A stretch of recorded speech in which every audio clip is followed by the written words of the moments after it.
What's going on, y'all? Welcome to this week's episode of The Profit Zone. I'm your host, Jay Carp. I'm here with my co-host, Don Walker. And today we about to get into some more real estate. What's up, Don? Welcome to Atlanta. What's up, man? I'm in A. How was your What's travels? good? It was cool, man. I barely made the flight out here, Yeah. but you know what I'm saying? Everything fell in place. Landed at the airport. Hartsville is always a mess, right? But yeah, it's cool, man. I'm happy to be here. And really, as I got into the Uber, I haven't been in Atlanta like I don't know, maybe a couple of years now. So I've been seeing a lot of different developments in a lot of different neighborhoods that, just have changed, just have been gentrified. So it's a good feeling to be back in the market. And yeah, man, happy to be in the city. Good, man. Glad to have you. Glad to have you in the A, man. We back at it again. Back at it. How you been? You Man, I've been been cool? good, man. I've been good, man. Just locking in, focusing, trying to make some things happen with these deals I got going on, these projects I got going on. But Man, all is well. every time I'm talking to you, it's something you got going on. Man, It's crazy. I'm maintaining, man, maintaining. So look, man, I know you were just in Chicago. What you Yep. got going on out there, man? I know you were out there for a few days. I know you had some Yeah. family time, but I know also that you own a few multifamily commercial units out there. Correct. So what were you in Chicago doing? Man, every time I go out to Chicago, either business or just pleasure, I always check on my properties, right? From an out-of-state perspective, you want to make sure that everything and all the hit lists that you've given to your property management team, you want to make sure all of that's being addressed, right? So this particular time, I'm actually doing some renovations on my 10-unit apartment building, right outside of Chicago. So Nice. really kind of going to oversee that job. And I'm the type of person that I like to build with my contractors, right? So before I even started this job, I knew I have a specific vetting process that I went through, and I knew they were good people. But eventually, I like to sit down and shake hands with some folks, right? So, me and my family, we flew into town for a wedding, and it was great because we had a chance to sit down and have lunch with the contractors, really talk about how the job is going, where we plan to take the job. And, I'm always a master negotiator, right? Me sitting down, having lunch with them, I'm sure they gave me, a couple extra points, man. So picking up that lunch bill might save you some money in the long run. Oh yeah, most definitely. Them guys working all day. They're like a nice lunch, man. Can't go wrong with that. For sure. So I know you said vetting out your contractors, finding the right contractor for your properties and your projects. Yeah. What are some of the things you look for in a good contractor, a quality contractor? Because as you know, a lot of contractors have bad connotations, right? They Yep. say the first three letters of contractor is C-O-N, con, right? So Yeah, a lot of people man. think contractors mean no good, right? So what do you look for when you're looking to employ a contractor on your properties? Yeah, and I think that's a good question. I initially jumped into real estate really focusing on assets that were a little bit more turnkey. And just from an out-of-state perspective, I didn't want to jump into something that was going to be overwhelming to me and my family. So we were able to acquire more recently, within the last year, value-added multifamily commercial property, and it needed some work, right? I needed to reach out and land a contracting team. So I'm gonna be honest. I actually did not start any repairs on this specific property for almost a year of ownership, right? And why do I say that? You don't want to rush into finding a team and not properly vetting them. You don't want to rush into doing business with anybody out of state that, for one, you don't trust, and for two, they're not tried and true with somebody else. So it just took me a while, and I think one of the biggest indicators for me, obviously I'm out of state. I'm not physically meeting with these contractors as they're doing their consultation at the specific building. So I'll have my property management team meet them at the property, and one of my strategies has just been, hey, my property management team will take a picture of whatever truck or whatever vehicle that they actually pull up to the Speak on property that. in, right? So I'm big on, doing business correctly, and I'm big on organization, right? So typically, if a contractor actually is pulling up in, maybe some trashy vehicle that's unorganized, tools everywhere, that most likely can lead to the business being unorganized. The business principles not being met, right? So throughout this year, I took my time. As you know, contractors will just not even show up when they set up some time to go evaluate your property, right? So from that standpoint, literally, I took my time and I said, I'm gonna be patient with this. My building needed a lot of cosmetic, pretty much improvements. There was, some plumbing that also needed to be addressed that was major, but I wanted to take my time and really find the right team. And for me, it was really vetting out, hey, what type of vehicle are they pulling up in? That's my first vetting process of how I really kind of identify, a contractor and if I'm going to move forward or not. Yeah, that's a great point, man. It's funny that you said that, and we definitely never talked about this. I do Yeah. the exact same thing with the contractors I choose to work with. It just says something when a contractor pulls up to the project site, and one, they're dressed clean, right? They dress clean. You can tell he's the boss, right? And then Right. as far as the vehicle, they may have a nice Ford F-150 with the lift and big tires and the tools in the bag, everything organized. Yep. And then, like you said, there's some contractors who may pull up with I don't know, let's say an Escalade, tools just scattered all through the back, Man. the side view mirror broke and everything, and that really says a lot, right? And I know we've both dealt with contractors on both ends of the spectrum, Yep. and that's typically almost always true when you're dealing with the contractor, and his appearance and how he presents himself will always translate to how he does business, right? So Exactly. that's a great point, bro. So let me ask you this: once you get the contract in place, I mean, I have some methods on how I negotiate, how I find the right price point on what I try to charge, because contractors can put a number on anything. They can nickname a number for anything, right? So what's your negotiation tactic, bro? And I know for sure I can take something from this conversation in my real estate journey of how to negotiate with contractors. So how do you negotiate with the contractors for the right price point to get the job done, right? Because some contractors just say, hey, it's going to be this much all in, or this how much the labor is going to be and the materials on you. So what have you been up against? Man, first and foremost, whatever deal that you walk into with your contracting team, you always have to keep in mind, in that contract, there'll always be some fine print, right? And Always. in that fine print, it's always, the unforeseen. Definitely. So before you even move forward with a number that you are even comfortable with, right, you need to be actually preparing for the unforeseen, and maybe add, maybe 10, 15% more onto that estimate that they're giving you. But in regards to negotiation, I think the main really point here is general contractors most likely are the people who are project managing the entire job. And I think that's what, a lot of new investors need to understand. And if you, are pressed, and you don't have a lot of, funding on your side or a lot of capital, I would definitely recommend just reaching out to licensed individuals or licensed companies. So if you're dealing with a plumbing issue, you don't necessarily need a GC team to address that issue, right? Right. If you're dealing with some type of, structural issue or some type of flooring or cosmetic teams, you don't need a full GC team. You can get, if it's an electricity issue, you can find a licensed Exactly. electrician, right? So I think first and foremost, when you find that great GC team, if you're comfortable with them, I think it's great. If you trust them, they're tried and true, they're vetted.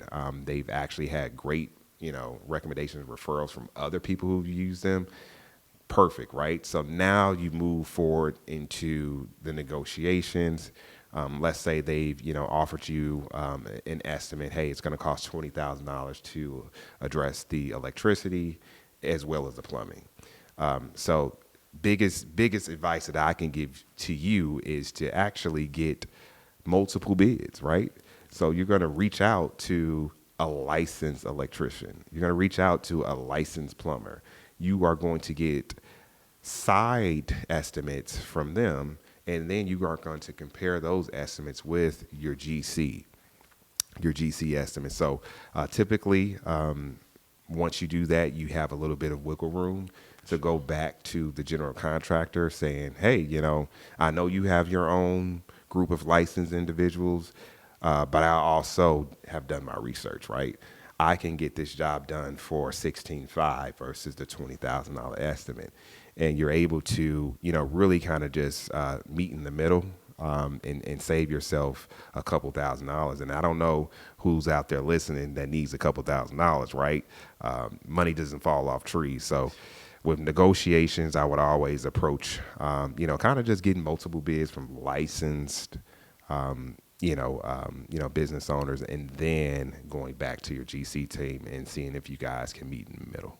That's a great point. I know in my experience, man, and this is for people who are just getting into real estate. If you're just getting into real estate, you never want to go with the contractor that say, I can do everything.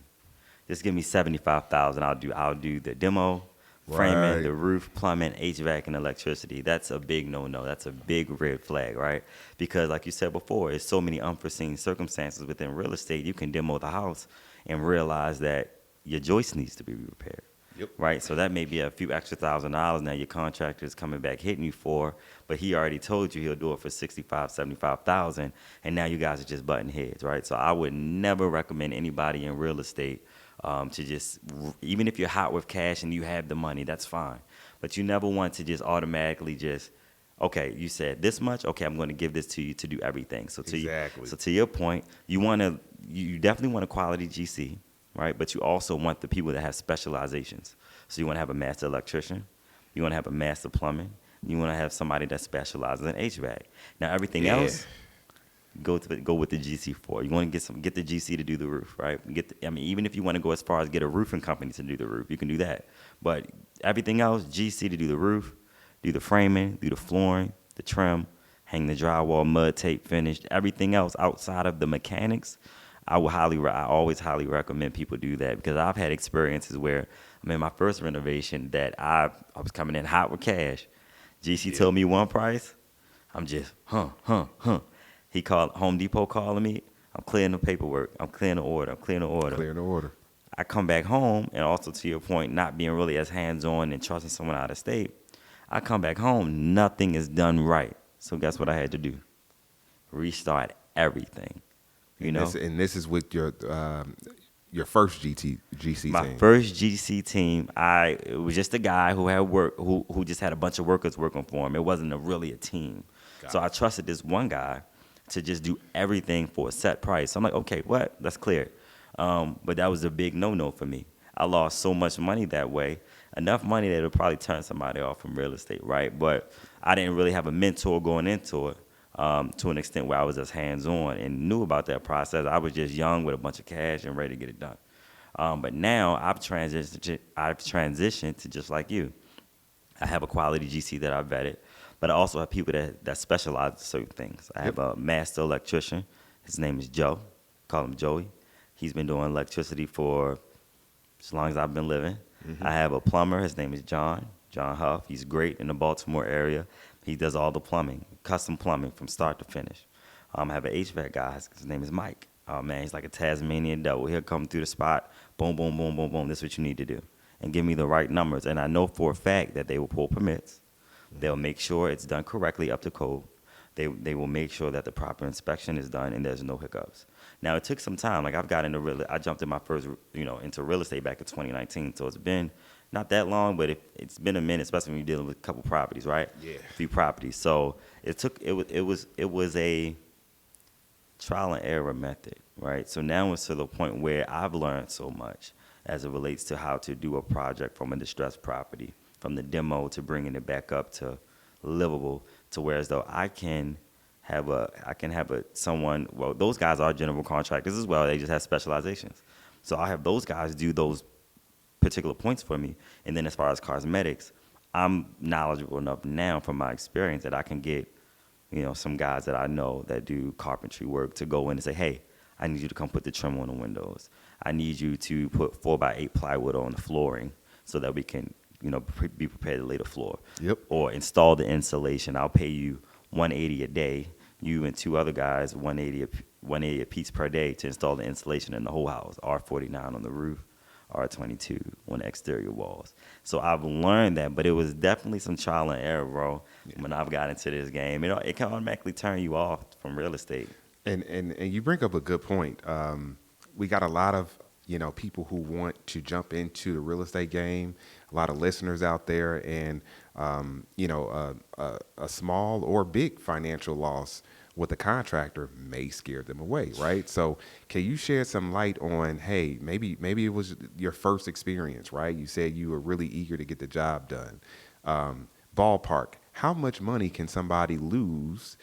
Really jumping out into, not vetting a contractor and actually paying them upfront funds too early. And second question is, how are you structuring your payment terms now with your contractors, right? Now, knowing what you've been through, is there a specific way that it needs to be structured moving forward?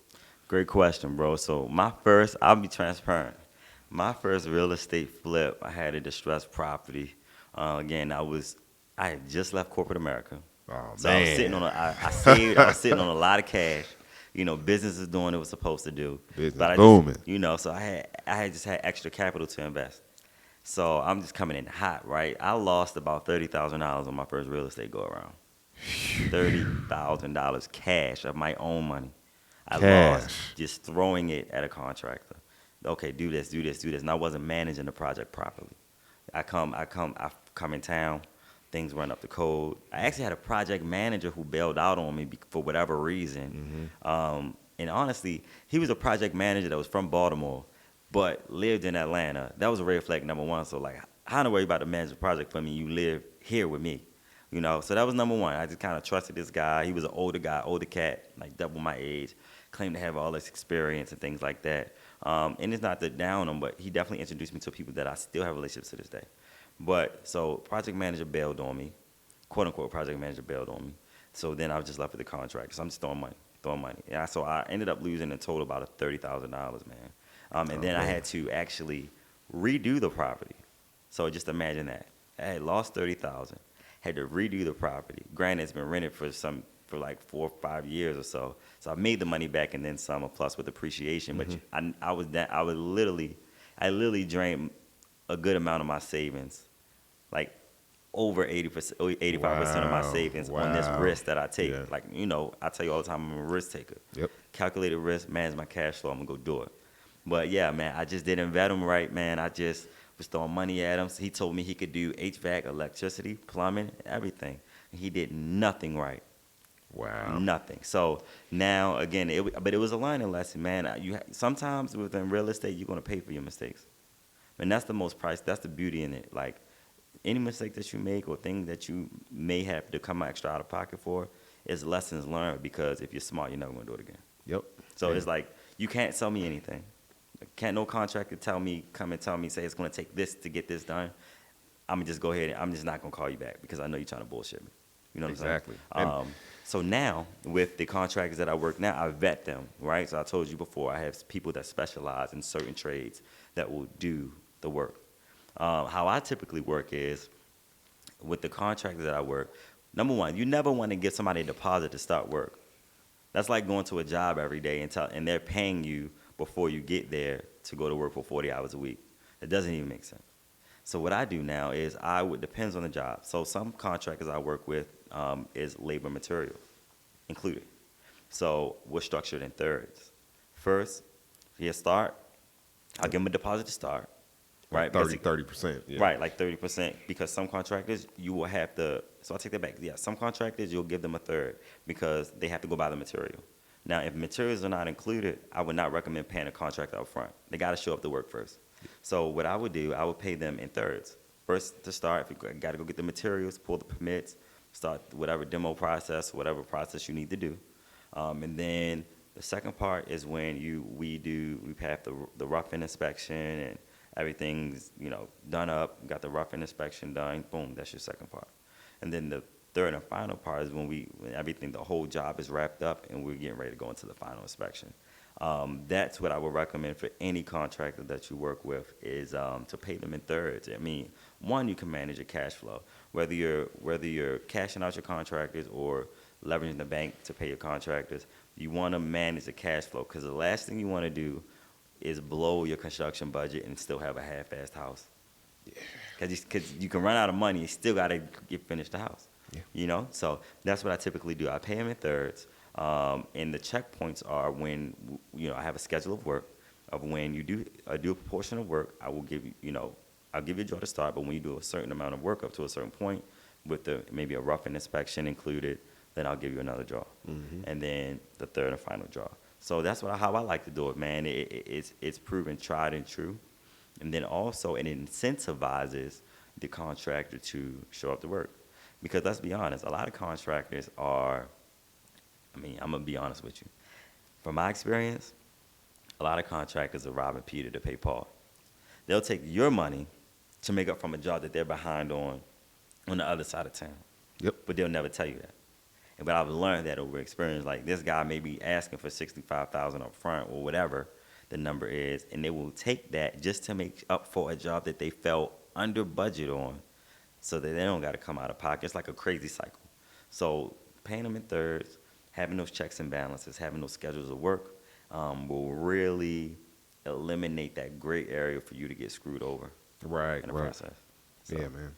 And I don't know if you've ever had this experience. You've just been kind of scrolling through the MLS or you've been online looking at, properties, right? And you'll scroll past a property or you'll tour it and, it was supposed to be a flip, right? But they just stopped. This property is all framed out. We got the drywall up, recessed lighting, the bathroom's all gutted out, framed out drywall, we got paint, and then you look around and you're just like, why is this home being sold as is, right? Exactly. Why is this home just, hey, they finished the kitchen and, the living room and one bathroom, but it's still two other bathrooms and, major things that need to be addressed, right? I see that often. And it's the prime example of running out of budget, right?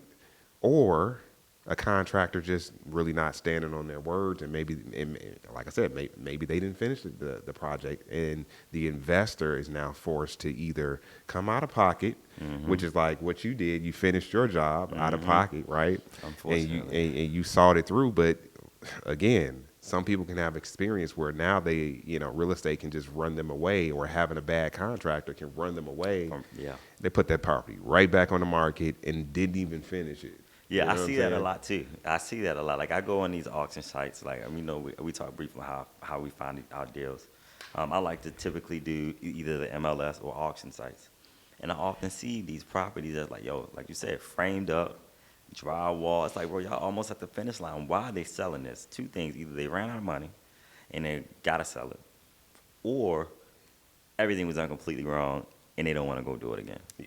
So, as an investor, I feel like it'll be a benefit to guys like us because we can come in and buy it for a low number. Because 9 times out of 10, if they're selling it like that, bro, they're willing to take less. They're automatically ready to take a loss. Because there's no way as an investor, if I see you with a half-done property that you're just selling in the middle of while the work is being done, where it's not fully completed, that I'm going to give you top dollar for that. That's a stress sale right there, in my eyes. Yep. So I'm going to offer you way less than what you probably paid and put into it, just because if you're selling it at that as-is state, I know you're trying to something went wrong, you're trying to fix it. So I'm gonna make your day, give you an offer, but it's not gonna be what you want. So Got you, man. Got you. I think another good point is like, when you're vetting contractors, obviously you want to get several bids, but Yes. really you don't want to go with the lowest bid. And any good contractor is really focused on the quality of the work, Not only that, but they're also focused on your next job. 9 times out of 10, they're working with investors who have multiple properties and multiple projects, right? So you really want to review those estimates. And obviously, you don't go with maybe the highest one, but you certainly don't go with the lowest. You meet in the middle and you understand, hey, there's a price to be paid for good quality work. Most definitely. And sometimes you have to understand that and do it right the first time versus, I had a situation where I went with the lowest bid. Tell us about that, bro. I even, shoot myself in the foot to this day. This was a job that, I did 5 years ago. I went with the lowest bid that I received, and I even reached out to Home Depot to see if they can come out and do it, because anytime a company like Home Depot does any type of toweling or any job at your property, it's a warranty on it. Most definitely. So I was hard-headed, and I basically did not move forward with, that middle bid. I went with the lowest one. Again, this is my first real estate contractor nightmare, right? And a lot of times you're doing business with the contractor, but the contractor has subcontractors. Exactly. They're not even doing the work. Right. So at this point, you have no control over who's being paid and what's being allocated and who's doing, 80% of the work and who's doing 20% of the work. And I think it just fell into a situation of, the subcontractors not being compensated correctly from the main contractor who disappeared on me. Yeah. So, again, just like you said, in your experience, I had to literally come out of pocket additional maybe $3,000 to finish the job that was actually done out of code and incorrect. Heavy on the out of code part. Yeah. Yes. So that's my real estate nightmare. That's not even the worst part about this story. The worst part is I have to visit this property on an annual basis and look at the flooring and the tile job that was done incorrectly, and that hits different. It's a reminder. When you walk in that property and you see that property just completely done wrong year over year, knowing that you spent your hard-earned money, yeah, not a good feeling at all. But yeah, I think this was a great conversation with obviously how to vet a proper contractor. How to properly move forward with negotiations, and obviously some red flags that you're dealing with contractors. So we appreciate you guys tuning in to the Profit Zone. On the Profit Zone, we actually talk about our biggest, accomplishments, our most profitable deals, but also our nightmares. Not only with contractors, but our nightmares financially with deals that we actually, have been through and also learn from, right? Be sure to check us out every Tuesday on YouTube. Make sure you subscribe as well at Profit Zone Pod. Also, be sure to follow us on Instagram and turn on your notifications. We have a ton of content and information surrounding real estate coming your way. Our Instagram is Profit Zone Pod. ProfitZonepod. If you have any questions surrounding real estate in the Baltimore area, feel free to give me a shout at jcarp, JCARP on Instagram. Also, if you have any questions in regards to multifamily commercial real estate in the Chicago market, make sure you follow me at Deeds with Dom on Instagram. And also, our next episode, we will actually be discussing single family strategies versus multifamily strategies. So make sure you guys tune in. We're looking forward to seeing you guys. Let's go.